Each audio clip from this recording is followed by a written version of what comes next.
Somebody made a cold call. It did not result in a meeting. But after that call was made, and this is aligning with human behavior, because when they want to push us off when we make the call, you've heard it from the BDRs, it might have happened to you. What do they ask you to do instead of committing to the meeting? What do they ask you? Send me some information. Yes, send me some information. What if we aligned with that request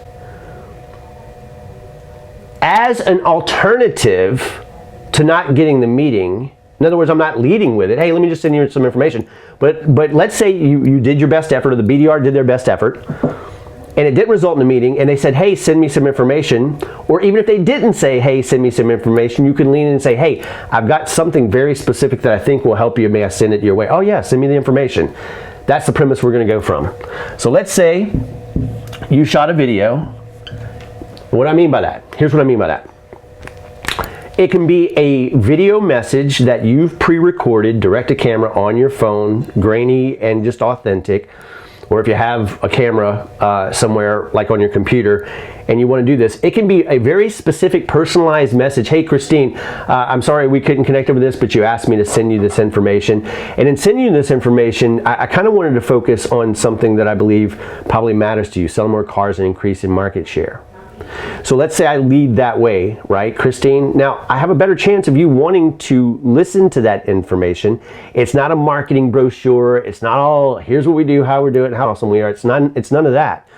It's me connecting with you, understanding where you're trying to go, how you can potentially get there, what your life is going to be, and what your business is going to be once you get there. And my message is focused strictly on that, with no ask at the end. And let's say I send that video. So it could be a pre-recorded video that speaks to an issue we know they have, one of the three problems, one of the unfair advantages, the outcome they're trying to achieve.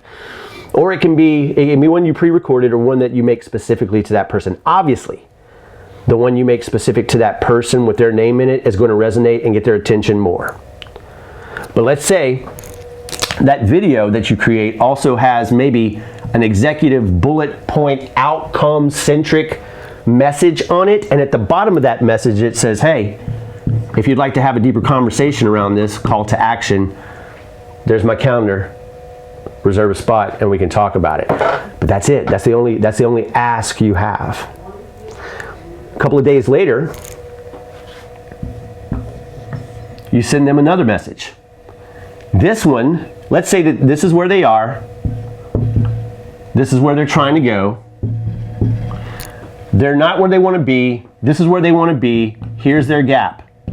And each one of these videos gets them one step closer in their mind to seeing a path forward to get there. Now, here's a beautiful thing. Think about this for a second. Nobody likes to be sold to. Everybody likes to buy stuff, right? Now, the beautiful thing is, and you've done this and you know this to be the case, you can pitch somebody hard in a video and they will take it and listen to it and maybe even consider it. But if you do that shit face to face, they're gonna disconnect and they're gonna avoid you. But there's something crazy about hiding behind a screen and not feeling the threat or the anxiety of having to manage or push back or refuse person to person. If they're watching a video, you can get away with things that you couldn't get away in a dialogue. Now, I'm not saying you pitch and present and demo and all that kind of stuff. What I'm saying is, let's, each time we reach out to them, give them something of value that they do value that gets them one step closer to the outcome in their mind. And so you leave this little call to action. The next one, you get them one step closer, share one more piece of information that can help them get from where they are to where they want to be. And at the bottom you say, hey, if this resonates, then if you'd like to have a conversation about this specific thing, jump on my calendar, let's have a conversation. A few more days go by, maybe a week goes by, whatever. So maybe 2 to 3 days. Maybe this is between 6 and 7, the 6th and 7th day. So in a 7-day period of time, you send them another video.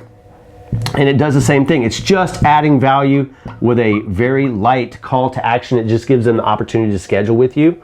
And then after this, and you can do 4 if you want to, somebody makes a warm call. Maybe it's you, maybe it's a BDR.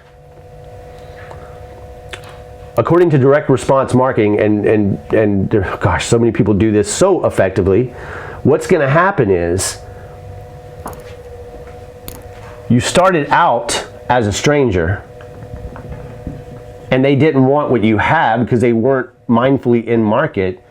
Now you become somebody who's recognized, known, and valuable to them. So when you make this call and you say, hey John, this is hey Sean, this is just Dwayne. I was wondering if any of the stuff that I was able to send your way helped you to get a little bit closer to where you were going. Oh my God, Dwayne, yeah man, how's it going? All of a sudden the walls are down, the trust is up, and they've already seen a path forward to the outcome they want. How many of you believe that might be a little bit easier of a conversation to have, to tee up, and to get a result on? So I'm not telling you to do this. I'm not even, highly suggesting that you do this. But if you were to want to fill your pipeline consistently, even if you, so think about this. This could be one of the 3 problems. This could be an unfair advantage in how it would get them their result. This could be a story of past success that we've helped a dealer do. Obviously no specifics or not, whatnot, but every step of the way they're getting closer and that gap is getting bridged in their mind. So they're thinking this, here's the way this works. Here's what they're thinking. Jen helped me here without any expectation of return. Robin took me 2 steps into this and shown me something I didn't see and helped me to see a path forward. And then Rick did this whole thing, and all he's doing is pouring into my business, helping me to get a result. And when Rick calls, it's like, yeah, I'll take that call. That's a different conversation than the first one you had before you sent them all this.